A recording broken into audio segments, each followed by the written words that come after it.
Wendy, what are you doing? Well, I'm reading here in the Green Guide out of National Geographic. Do you produce a lot of gas? Whatever. You produce gas. No, CO2, silly. CO2? Well, Eric, it says here that 1 pound of CO2 would fill a balloon about 2.5 feet wide. So, how many of these would you say I produce in a day? 47. 47? So that's 94 between the two of us. Yeah, that's a lot. So in a week, a family of 4 would pack in 1,316.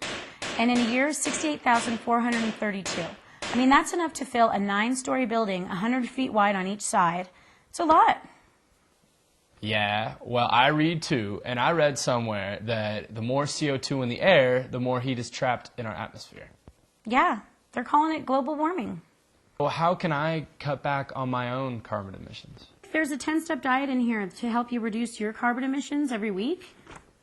It's in the Green Guide of the National Geographic, and it's called 10 Best Ways to Reduce Your CO2. So now we're going to show you a few ways that you can cut back on your carbon emissions. If you wash your clothes in cold water instead of hot, you can reduce 500 pounds of CO2 a year. Your clothes will be just as clean, and they may even last longer when laundered in cold instead of hot. Dry your clothes on a clothesline, or if it's wintertime, hang them up inside.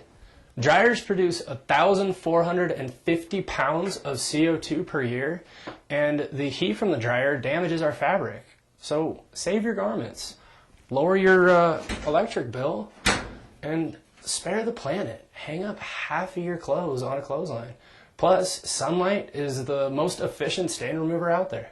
Mark Girschneider from Moana Nursery will explain about carbon footprints and how you can balance your carbon output. Well, today we'd like to talk about carbon footprint, and before we get into what you can do to eliminate your carbon footprint, let's talk briefly about what actually is entailed in your carbon footprint.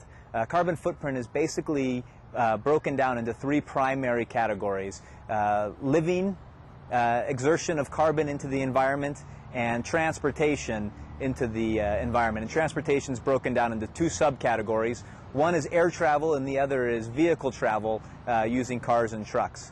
Now, if you go to our website or any of the other websites like theconservationfund.org or British Petroleum, you can calculate your carbon footprint, and the way they'll do that is take a few basic assumptions about the way that you live. First, we'll calculate the amount of electricity that you use in your house on a yearly basis. Second, we'll calculate the amount of natural gas that you use in your house on a yearly basis. Same with propane and same with heating oil. We'll add that together and we'll figure out the amount of carbon in tons that is produced via your living style on an annual basis. The second aspect of calculating your carbon footprint is involved with your vehicle use. So the first thing we'll do is we'll decide how many cars do you have.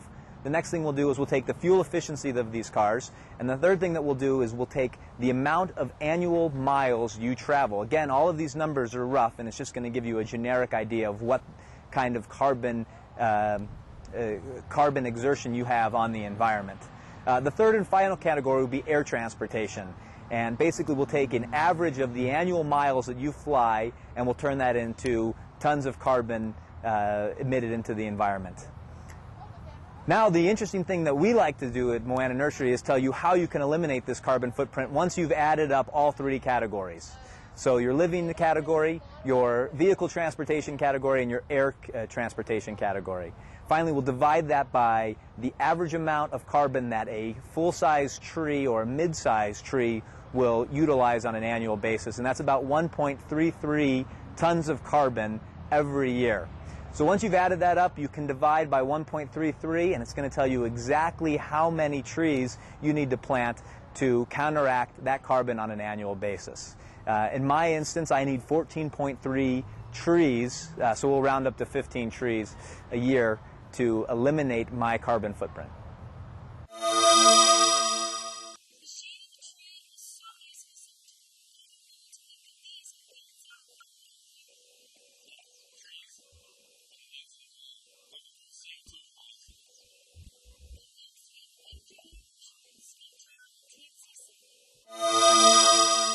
My name is Terrell. I'm an energy professional. I live up in Truckee, California, and work for the Truckee Meadows Public Utility District.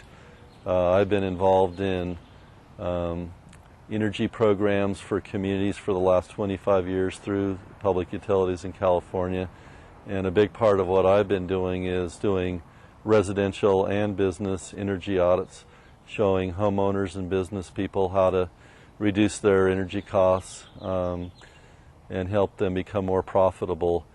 And what we're doing here with TMCC is conducting energy auditing classes for residents and small businesses to try to help the community of northern Nevada look for ways to reduce their energy costs and become more profitable.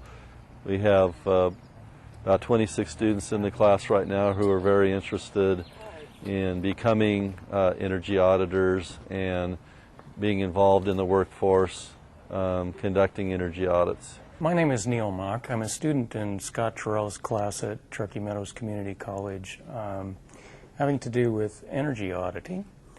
And I'm here in the class primarily because I have an interest in conservation in general and photovoltaics and solar thermal power also.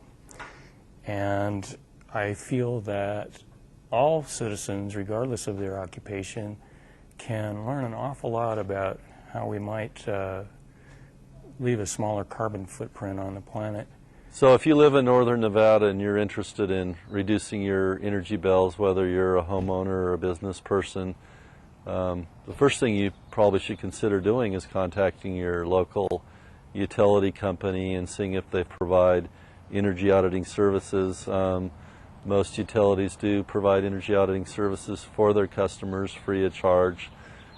Take advantage of what they're able to do for you. They will come into your home. They'll look at your insulation levels. They'll look at your appliances. They'll look at your lighting. They'll look at your heating and cooling system, and they'll make recommendations on things that you can do to reduce your energy costs. It has been brought to the attention of many of the students in this class that by the year 2011, any home sold in the state of Nevada will require an energy audit, and there are very few people trained to do that. It looks like a economic opportunity for just about anyone. Just by weather stripping or caulking your doors and windows, you can save 225 pounds of CO2. This being during the summertime when you're running your air conditioning unit, but during the wintertime when you're running your heater, you can save even more. It pays off even more in the winter when you need to trap heat. Every year you can save 640 pounds of CO2 if you have natural gas heat. That would be like popping 9 balloons.